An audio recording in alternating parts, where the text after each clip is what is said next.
الحمد للہ رب العالمین والصلاة والسلام علی سید المرسلین اما بعد فاعوذ باللہ من الشیطان الرجیم بسم اللہ الرحمن الرحیم اہدنا الصراط المستقیم صدق اللہ مولانا العظیم اللہم صلی علی سیدنا مولانا محمد وعلی آل سیدنا و مولانا محمد وبارک وسلم۔ ناظرین کرام السلام علیکم ورحمۃ اللہ وبرکاتہ۔ الحمدللہ ایک مرتبہ پھر ہم یوٹیوب کے معروف چینل امت کا بھلا سے درس قرآن کا سلسلہ لیے حاضر ہیں۔ ہمارا سورہ فاتحہ کا درس چل رہا تھا۔ سورہ فاتحہ کی 4 آیات کا ہم درس ترجمہ قرآن اور عام فہم تفسیری فوائد سن چکے ہیں۔ انشاءاللہ عز و جل آج ہم سورہ فاتحہ کی آیت نمبر 5 سے آغاز کریں گے۔ اللہ تبارک و تعالی نے ارشاد فرمایا اہدنا الصراط المستقیم، یعنی ہم کو سیدھا راستہ چلا۔ سورہ فاتحہ کی اب تک جو آیات ہم نے سنی تھیں اس میں اللہ تبارک و تعالی نے اپنی ذات و صفات کی معرفت کے بعد اپنی عبادت اور حقیقی مددگار ہونے کا ذکر فرمایا، اور اب یہاں سے ہمیں دعا سکھائی جا رہی ہے، یعنی اہدنا الصراط المستقیم، ہمیں سیدھے راستے پر چلا کہ بندہ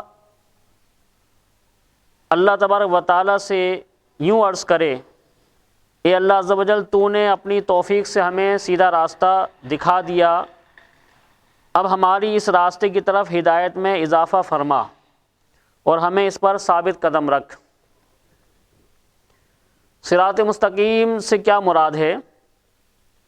صراط مستقیم سے مراد عقائد کا سیدھا راستہ ہے جس پر تمام انبیاء کرام علیہم السلام چلے، یا اس سے مراد اسلام کا سیدھا راستہ ہے جس پر صحابہ کرام رضی اللہ عنہم، بزرگان دین اور اولیاء اعظام رحمہم اللہ چلے، جیسا کہ اگلی آیات میں موجود بھی ہے۔ اور یہ راستہ اہل سنت کا ہے کہ آج تک اولیاء کرام رحمہم اللہ صرف اسی مسلک اہل سنت میں گزرے ہیں، اور اللہ تعالیٰ نے انہی کے راستے پر چلنے اور انہی کے ساتھ ہونے کا فرمایا ہے۔ اللہ تبارک و تعالیٰ سورہ توبہ آیت نمبر 119 میں ارشاد فرماتا ہے یا ایھا الذین آمنوا اتقوا اللہ وکونوا مع الصادقین، اے ایمان والو اللہ سے ڈرو اور سچوں کے ساتھ ہو جاؤ۔ حضرت انس رضی اللہ عنہ حدیث بیان فرماتے ہیں، ابن ماجہ شریف میں یہ حدیث روایت کی گئی، حضور صلی اللہ علیہ وسلم نے ارشاد فرمایا بے شک میری امت کبھی گمراہی پر جمع نہیں ہوگی، اور جب تم لوگوں میں اختلاف دیکھو تو تم پر لازم ہے کہ سواد اعظم یعنی مسلمانوں کے بڑے گروہ کے ساتھ ہو جاؤ۔ حضرت عبداللہ ابن عمر رضی اللہ عنہما حدیث بیان فرماتے ہیں، نبی اکرم صلی اللہ علیہ وسلم نے ارشاد فرمایا، ترمذی شریف میں یہ حدیث بیان ہوئی، نبی کریم صلی اللہ علیہ وسلم نے ارشاد فرمایا بنی اسرائیل 72 فرقوں میں تقسیم ہو گئے تھے، اور میری امت 73 فرقوں میں تقسیم ہو جائے گی، ان میں سے ایک کے علاوہ سب جہنم میں جائیں گے۔ صحابہ اکرام رضی اللہ عنہم نے عرض کی یا رسول اللہ صلی اللہ علیہ وسلم نجات پانے والا گروہ کون سا ہوگا؟ ارشاد فرمایا وہ اس طریقے پر ہوگا جس پر میں اور میرے صحابہ ہیں۔ تو معلوم ہوا کہ صراط مستقیم وہی راستہ ہے کہ جو اللہ تبارک و تعالیٰ کے انبیاء کرام علیہ السلام کا اور اولیاء کرام بزرگان دین رحمہم اللہ کا راستہ ہے۔ ان احادیث کریمہ سے ہمیں یہی بات معلوم ہوئی، اور الحمدللہ یہ تمام چیزیں اہل سنت و جماعت میں پائی جاتی ہیں۔ یاد رہے کہ اللہ تعالیٰ نے ہدایت حاصل کرنے کے بہت سے ذرائع عطا فرمائے ہیں، ان میں سے چند بیان کیے جاتے ہیں۔ پہلا ہے کہ انسان کی ظاہری باطنی صلاحیتیں جنہیں استعمال کر کے وہ ہدایت حاصل کر سکتا ہے، یعنی انسان کے اندر جو اللہ نے صلاحیتیں رکھی ہیں ان صلاحیتوں کو استعمال کر کے وہ ہدایت حاصل کر سکتا ہے۔ دوسرا، آسمانوں زمینوں میں اللہ تعالیٰ کی قدرت و وحدانیت پر دلائل اور نشانیاں میں غور و فکر کر کے انسان ہدایت پا سکتا ہے۔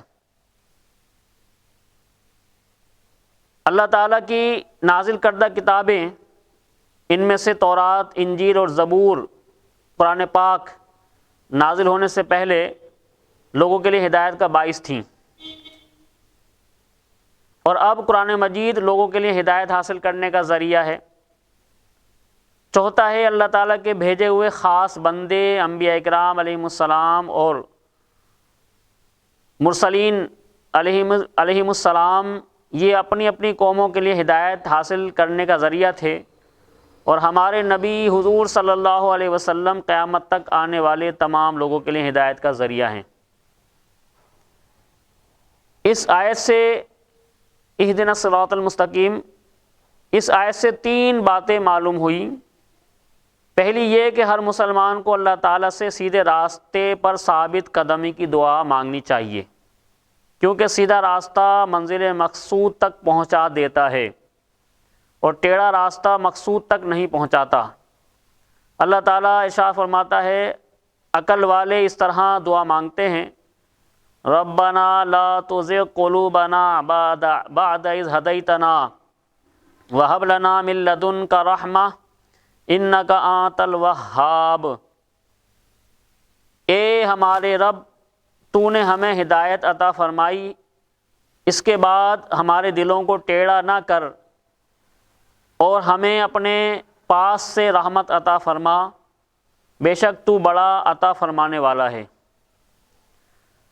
حضرت انس رضی اللہ عنہ حدیث بیان فرماتے ہیں، ترمذی شریف کی حدیث ہے، حضور پر نور صلی اللہ علیہ وسلم کثرت سے یہ دعا فرمایا کرتے تھے، یا مقلب القلوب ثبت قلبی علی دینک، اے دلوں کے پھیرنے والے میرے دل کو اپنے دین پر ثابت قدم رکھ۔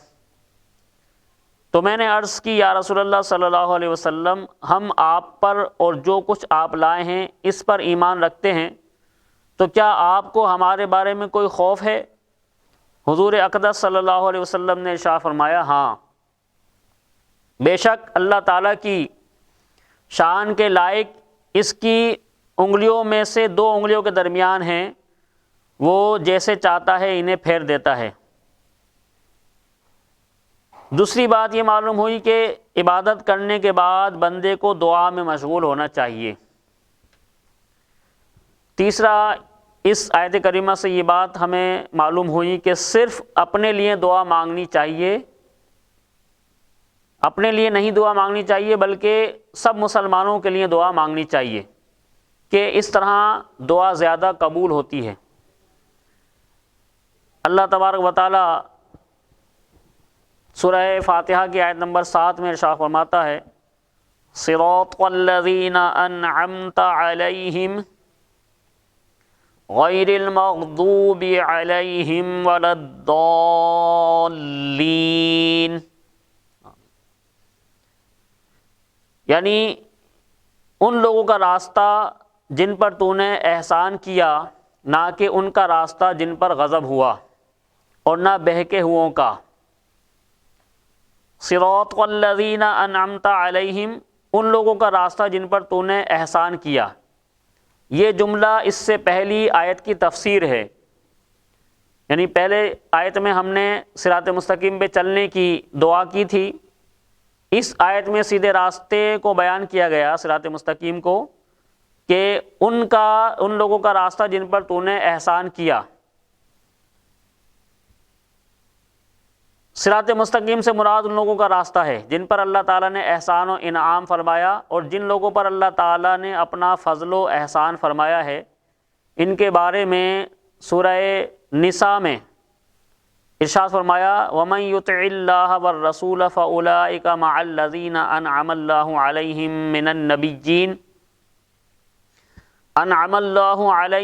مِّنَ النَّبِيِّينَ وَالصِّدِّيقِينَ وَالشُّهَدَاءِ وَالصَّالِحِينَ وَحَسُنَ أُولَٰئِكَ رَفِيقًا۔ اور جو اللہ اور رسول کی اطاعت کرے تو وہ ان لوگوں کے ساتھ ہوں گے جن پر اللہ نے فضل کیا، یعنی انبیاء اور صدیقین اور شہداء اور صالحین، اور یہ کتنے اچھے ساتھی ہیں۔ اس آیت سے دو باتیں معلوم ہوئی۔ پہلی یہ کہ جن امور پر بزرگان دین کا عمل رہا وہ صراط مستقیم میں داخل ہے۔ دوسری، امام فخر الدین رازی رحمۃ اللہ علیہ فرماتے ہیں بعض مفسرین نے فرمایا کہ اہدنا الصراط المستقیم کے بعد صراط الذین انعمت علیہم کو ذکر کرنا اس بات کی دلیل ہے کہ مرید ہدایت اور مکاشفہ کے مقامات تک، مرید ہدایت اور مکاشفہ کے مقام تک اس صورت میں پہنچ سکتا ہے جب وہ کسی ایسے کامل پیر کی پیروی کرے جو درست راستے کی طرف اس کی رہنمائی کرے، غلطیوں اور گمراہیوں کی جگہوں سے اسے بچائے، کیونکہ اکثر لوگوں پر نقص غالب ہے اور ان کی عقلیں حق کو سمجھنے، صحیح اور غلط میں امتیاز کرنے سے قاصر ہیں۔ تو ایسے کامل شخص کا ہونا ضروری ہے جس کی ناقص شخص پیروی کرے، یہاں تک کہ اس کامل شخص کی عقل کے نور سے اس ناقص شخص کی عقل بھی مضبوط ہو جائے، تو اس صورت میں وہ سعادتوں کے درجات اور کمالات کی بلندیوں تک پہنچ سکتا ہے۔ مزید اس آیت کریمہ کا جو دوسرا حصہ ہے انشاءاللہ اس کے بارے میں آئندہ درس میں ہم سنیں گے۔ اللہ تعالیٰ سے دعا ہے کہ وہ ہمیں قرآن مجید کی تعلیمات کو سیکھنے، سمجھنے کے عمل کی توفیق عطا فرمائے۔ وما علینا الا البلاغ۔